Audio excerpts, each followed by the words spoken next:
की कहानी महाराष्ट्र के नांदेड़ जिले की है। ये बात 2025 की है। नांदेड़ जिले में उमरी नाम का एक तहसील मुख्यालय है। उमरी तहसील में बोरजूनी नाम का गांव है।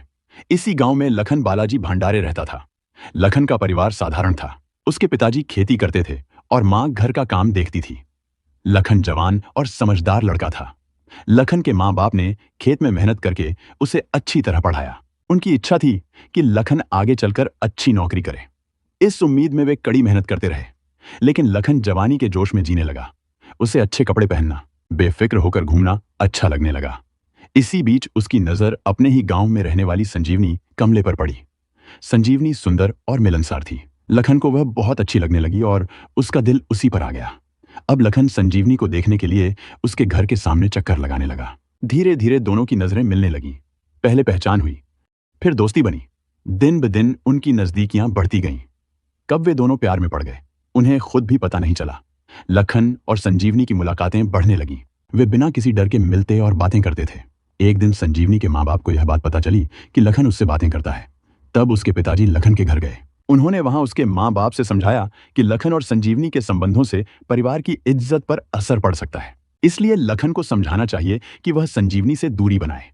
जब लखन के माँ बाप को यह सब पता चला तो उन्हें गुस्सा आया। उसके पिताजी ने उसे डांटा और कहा कि अब संजीवनी से दूर रहो। संजीवनी के घरवालों ने भी उसे समझाया कि लखन से मिलना ठीक नहीं है। फिर भी लखन और संजीवनी के प्यार की बातें पूरे गांव में फैल गईं। दोनों एक दूसरे को भरोसा देते रहे कि वे हर हाल में साथ रहेंगे। जब लखन ने शादी की बात की तो दोनों परिवारों में मतभेद हो गए। धीरे धीरे पूरे गांव को उनके रिश्ते की खबर हो गई। परिवारों ने मिलकर इस विषय पर चर्चा की और तय किया कि संजीवनी का विवाह लखन से नहीं होगा। उन्होंने यह भी कहा कि आगे कोई परेशानी न हो, इसलिए लखन को इस रिश्ते से पीछे हटना चाहिए। यह सुनकर लखन चिंतित हो गया, लेकिन उसका मन अब भी संजीवनी से जुड़ा रहा। संजीवनी भी लखन को छोड़ने के लिए तैयार नहीं थी। उसने मन ही मन ठान लिया कि जीवन जैसा भी हो वह उसके साथ ही बिताएगी। उधर संजीवनी के पिताजी को उसकी फिक्र होने लगी। उन्होंने सोचा कि अब जल्दी ही उसकी शादी कर देनी चाहिए। रिश्तेदारों और परिचितों से पूछकर उन्होंने उमरी तहसील के एक शांत और अच्छे स्वभाव वाले लड़के को पसंद किया। फिर संजीवनी के माँ बाप ने उसे समझाया कि उन्होंने बहुत कोशिश करके यह रिश्ता तय किया है और उनकी इच्छा है कि वह अब घर वालों की बात माने। आखिर संजीवनी की शादी उमरी तहसील के गोलेगांव में सुरेश कमले से तय हुई। संजीवनी के लिए यह मुश्किल था, पर शादी अच्छी तरह पूरी हुई। लखन का दिल टूट गया। उसकी आंखों के सामने ही संजीवनी की शादी हो गई, लेकिन वह कुछ नहीं कर सका। शादी के बाद संजीवनी अपने पति के साथ गोलेगांव चली गई। इधर लखन उसके बिना दुखी था। कुछ समय बाद उसने खुद को संभालने की कोशिश की। घर वालों ने भी उसे सहारा दिया। धीरे धीरे उसके मन में बदलाव आया। समय बीतता गया। संजीवनी अपने घर परिवार में बिजी हो गई, लेकिन लखन की याद उसके मन से पूरी तरह नहीं गई। उसी तरह लखन भी उसे याद करता रहा। कुछ दिनों बाद संजीवनी अपने मायके आई। शादी हो जाने और सब कुछ होने के बाद फिर से संजीवनी और लखन की मुलाकात हो गई। संजीवनी ने लखन से अपने प्यार के बारे में बताया कि वह अब भी उससे प्यार करती है। लखन ने उसे समझाया कि अब वह अपने पति के साथ है और उसे सब कुछ भूलकर आगे बढ़ जाना चाहिए। संजीवनी ने उसे गले लगाकर कहा कि वह उसे कभी नहीं भूलेगी और रोते रोते चली गई। संजीवनी को रोता देखकर लखन भी दुखी हो गया। कुछ दिन बाद संजीवनी अपने ससुराल गोलेगांव लौट गई। फिर कुछ दिन बीत गए। संजीवनी धीरे धीरे लखन के साथ फोन पर बात करती रहती थी, लेकिन सब कुछ छुपकर ही होता था। देखते देखते 1 साल बीत गया। संजीवनी के माँ बाप और रिश्तेदारों को लगता था कि उनकी बेटी ठीक से व्यवहार कर रही है, लेकिन वे नहीं जानते थे कि वह सच में क्या कर रही है। संजीवनी का पति एक बहुत सरल और अच्छे स्वभाव का आदमी था। उसे यह भी अंदाजा नहीं था कि उसकी पत्नी किसी से बात कर रही है। 25 अगस्त 2025 का दिन आया। गोलेगांव में संजीवनी के घर सभी जल्दी उठ गए क्योंकि आज उन्हें कहीं बाहर जाना था। संजीवनी भी जाने वाली थी, लेकिन किसी वजह से उसका जाना रुक गया। घर के सास ससुर, पति और अन्य रिश्तेदार जल्दी घर से बाहर जाने की तैयारी कर रहे थे और थोड़ी ही देर में सभी चले गए। अब घर में संजीवनी अकेली रह गई। उसे पूरा यकीन था कि घर के लोग जल्दी नहीं लौटेंगे। तब उसने लखन को फोन किया। संजीवनी ने उससे कहा कि घर के लोग बाहर चले गए हैं और वह अकेली है। वह चाहती थी कि लखन तुरंत उसके पास आए। लखन को थोड़ी परेशानी हुई कि अगर घर के लोग लौट आए तो क्या होगा, लेकिन संजीवनी ने बुलाया, इसलिए उसने तुरंत हाँ कर दी। उसने अपना सारा काम खत्म करके बोरजूनी से गोलेगांव के लिए निकल लिया। बोरजूनी और गोलेगांव के बीच दूरी कम थी, इसलिए वह जल्दी ही पहुंच गया। दोपहर के लगभग 2:15 बजे लखन वहां पहुंचा। घर में संजीवनी अकेली बैठी उसकी राह देख रही थी। बाहर गांव में कोई हलचल नहीं थी। लखन तेजी से उसके घर तक पहुंचा। संजीवनी घर से बाहर आई और चारों ओर देखा कि कोई उन्हें देख तो नहीं रहा। आसपास कोई नहीं था।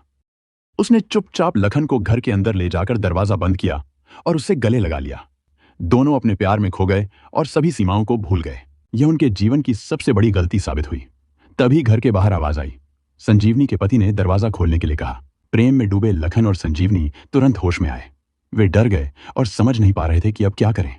उन्होंने दरवाजा खोलने की कोशिश नहीं की, लेकिन पति और ससुर ने जोर से दरवाजा धक्का देकर खोल दिया।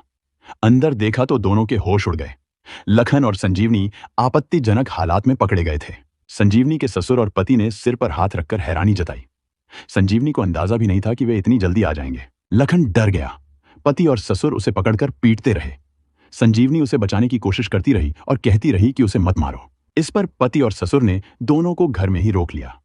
उन्होंने तुरंत संजीवनी के पिता को फोन करके पूरी घटना बताई और गोलेगांव से तुरंत आने को कहा। सूचना मिलने के तुरंत बाद संजीवनी के पिता मारोती सुरणे, चाचा माधव सुरणे और आजोबा लक्ष्मण सुरणे गोलेगांव पहुंचे। घर पहुंचते ही तीनों ने लखन को पीटा। उनका गुस्सा इतना बढ़ा कि संजीवनी को भी मारा। यह स्वाभाविक है, क्योंकि एक पिता अपने बच्चे के लिए क्या करता है यह केवल पिता ही समझ सकता है। संजीवनी बार बार कह रही थी कि लखन को कुछ न करें। शाम के लगभग 5 बजे तक यह सब चलता रहा। गुस्से में मारोती ने संजीवनी और लखन दोनों के हाथ रस्सी से बांध दिए और उन्हें घर से बाहर ले गए। संजीवनी ने कहा कि वह बाहर तमाशा नहीं चाहती, बस अंदर जो करना है वही करें। अंत में मारोती ने संजीवनी के ससुर, पति और अन्य लोगों से माफी मांगी और कहा कि वह अपनी बेटी को लेकर जा रहे हैं। संजीवनी और लखन के हाथ बांधकर बाहर लाया गया। गोलेगांव के लोग सड़क पर जमा होकर यह देख रहे थे। कुछ लोग मोबाइल से फोटो और वीडियो बना रहे थे, लेकिन किसी में उन्हें बचाने की हिम्मत नहीं थी। गोलेगांव में लखन का दोस्त महेंद्र तरोड़े रहता था। उसने यह देखा और तुरंत लखन के पिता को फोन किया कि संजीवनी और लखन को पकड़कर ले जाया जा रहा है और उनके हाथ बांध दिए गए हैं। यह सुनते ही लखन के पिता गोलेगांव की तरफ चल पड़े। पिता मारोती, चाचा माधव और दादा लक्ष्मण ने उन दोनों को इतना पीटा कि संजीवनी और लखन दोनों बेहोश हो गए। आखिरकार उन तीनों ने सोचा अब वे संजीवनी और लखन को हमेशा के लिए खत्म करना चाहते थे और पिता अपनी बेटी को उसके प्रेमी के साथ हमेशा के लिए खत्म कर देगा। उसके बाद उन तीनों ने संजीवनी और लखन दोनों के हाथ पैर बांध दिए। वे उन्हें घसीटते हुए करकला रोड पर विलास बापूराव कदम के खेत में ले गए। उन्होंने दोनों के शवों को वहां के कुएं में फेंक दिया और चले गए। अपने बेटी को मारते समय पिता मारुति को जरा भी दया नहीं आई। इतना सब होने के बाद संजीवनी के पिता मारुति उमरी थाने पहुंचे और वहां मौजूद पुलिस को पूरी सच्चाई बताई। साहब, मुझे गिरफ्तार कर लीजिए, मैंने अपनी बेटी और उसके प्रेमी की हत्या कर दी है। उनकी बातें सुनकर पुलिस हैरान रह गई। मारुति ने पुलिस को पूरी घटना बताई। तब उमरी थाने के पुलिस निरीक्षक अंकुश माने तुरंत घटनास्थल पर जाने के लिए तैयार हुए। रात के घने अंधेरे में पुलिस निरीक्षक अंकुश माने और अन्य पुलिस सहयोगी घटनास्थल पर पहुंचे। पुलिस ने घटना का पंचनामा किया और तलाशी अभियान शुरू किया। कुआं पूरी तरह से पानी से भरा हुआ था। काफी खोजबीन के बाद मृतक संजीवनी का शव मिला, लेकिन लखन नहीं मिला। लखन के पिता बालाजी भंडारे गोलेगांव की तरफ गए, लेकिन लखन नहीं मिला। जब उन्हें खबर मिली कि लखन की हत्या कर उसकी लाश कुएं में फेंक दी गई है, तो वह बहुत दुखी हो गए। अगली सुबह जब लखन की तलाश फिर से शुरू हुई तो लखन का शव भी बरामद हुआ। दोनों शवों को पोस्टमार्टम के लिए उमरी ग्रामीण अस्पताल में भर्ती कराया गया। दोनों परिवारों के लोग सरकारी अस्पताल में रो रहे थे। लखन के पिता बालाजी विट्ठल भंडारे द्वारा उमरी पुलिस में दर्ज कराई गई शिकायत के आधार पर तीनों संदिग्धों मारोती लक्ष्मण सुराने, माधव लक्ष्मण सुराने, लक्ष्मण पिराजी सुराने को गिरफ्तार कर लिया गया और उनके खिलाफ धारा 302, 103 और आईपीसी की अन्य धाराओं के तहत मामला दर्ज किया गया। तीनों संदिग्धों को भोकर कोर्ट में पेश किया गया और 3 दिन की पुलिस हिरासत में भेज दिया गया।